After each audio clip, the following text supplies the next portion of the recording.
చామగడ్డ fry ఇప్పుడు ఎలా చేయాలో నేను చూపిస్తాను. వేడివేడి అన్నంలో కలుపుకొని తింటే సూపర్ ఉంటుంది. ముందు చామగడ్డల్ని ఉడకబెట్టుకొని తొక్క తీసుకొని వాటిని రౌండ్గా కట్ చేసుకోవాలి. తర్వాత పెనం పెట్టుకొని అందులో ఆయిల్, కట్ చేసుకున్న చామగడ్డ వేసుకొని కొంచెం ఫ్రై చేసుకోవాలి. అందులోనే పసుపు, కొంచెం సాల్ట్ వేసుకొని కలుపుకుంటూ అట్లా ఫ్రై చేసుకోవాలి. మంచిగా ఫ్రై అయిన తర్వాత అవన్నీ తీసి ఒక గిన్నెలో పక్కన పెట్టుకోవాలి. ఈలోపు మనం దాంట్లోనే పోపు సామాన్లు, పచ్చిమిరపకాయలు, ఆనియన్స్ చిన్న చిన్నగా కట్ చేసిన ముక్కలు అవన్నీ వేసుకొని మంచిగా ఫ్రై అవనివ్వాలి. అందులోనే కారం వేసుకొని ఈ ఫ్రై చేసిన ముక్కలు వేసేసుకుంటే ఎంతో tasty easy చామగడ్డ fry ready.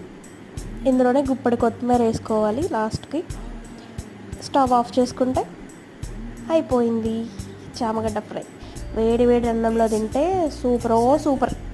Subscribe చేసేయండి మరి.